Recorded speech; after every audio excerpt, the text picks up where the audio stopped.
amatora yarabaye twaronse ibiti 9 twabyakiriye neza kuko iyo wakoze icyo wagombaga gukora uragera ahantu ukavuga ngo ikizavamo cyose ndi tayari kubyakira. Ariko ntabwo ari byo mwari mwiteze? Yego, ntabwo ari byo twari twiteze, ariko iyo kera resulta zaje hanze option ntibisigaye no kubyakira kugira ngo bigufashe nyine gutekereza neza no kumenya neza what is going to be next.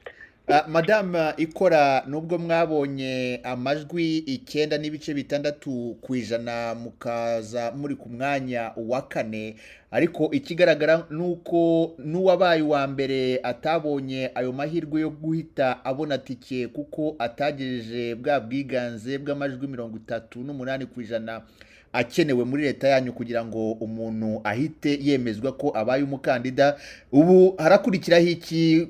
Ndibaza ko mugifite amahirwe ko mu nama kaminuza y'Ishyaka nanone hari igishobora guhinduka cyane rwose. Mu byatumye twumva ko hakiriho amahirwe bikimeze neza nuko nyine ko twari tuzi ko twese ntawagejeje ibice 38 bisabwa. Ubwo rero harakurikiraho Ishyaka guhuza inama yihuta. Iyo nama yihuta izahuza abayobozi cyangwa abakomiri bo muri county yacu.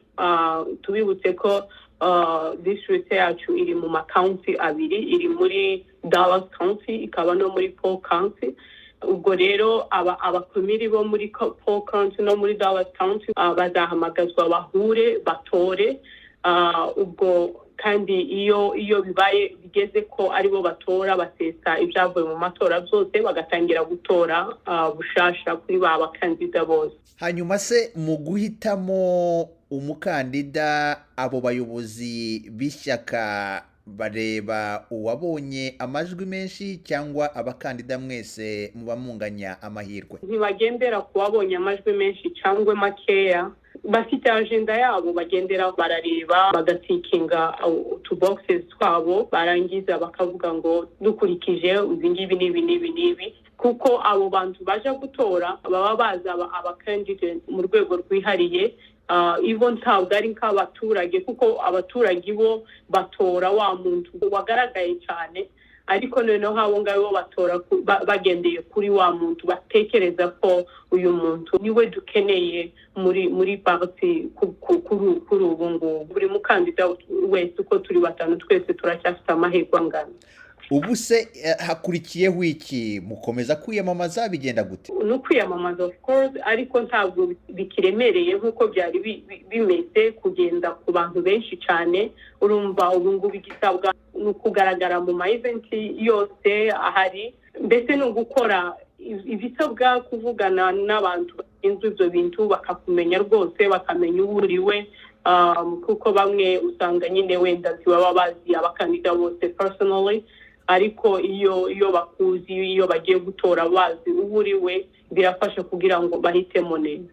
Mu gusoza, Madamu Esperance Hope Ikora, gerageza utubwire uru rugendo rwawe nk'umuntu w'umwimukira wavuye muri Repubulika ya Demokarasi ya Kongo ukisanga urimo guhatanira umwanya mu ishyaka rikomeye ry'Abarepubulike kujya mu Nteko ishinga amategeko ya Leta nka Iowa. Wakuyemo isomo ki nubwo urugendo rugikomeza? Ikibazo cyiza cyane. Nk'umwimukira uru rugenzi nagenze mu by'ukuri ni urugenzi rwiza. Ngiye mu kwezi kwa kabiri, nabivuze ku mugaragaro mu kwezi kwa mbere tariki 27. Navuga ko nabonye abantu benshi bagenzi banje b'Abanyafrika barespondinga mu buryo buri positive. Nabonye urukundo kuva kuri bo biciye mu ma message. Nabonye kandi na encouragement kuva kuba native, nabo banshimira kubona nahisemo gukorera igihugu, nahisemo gukora kibereye uko babivugaga.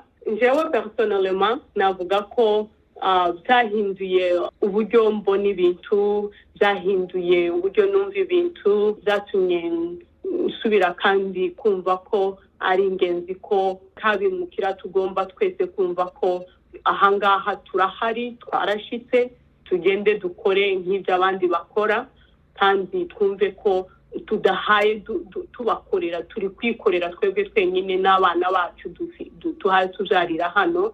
Madamu Esperance Hope Ikora, umukandida ku mwanya w'ubudepite mu ishyaka ry'Abarepubulike muri Leta ya Iowa, ndagushimiye cyane ku mwanya uhaye radiyo Ijwi ry'Amerika kugira ngo tuganire. Murakoze cyane.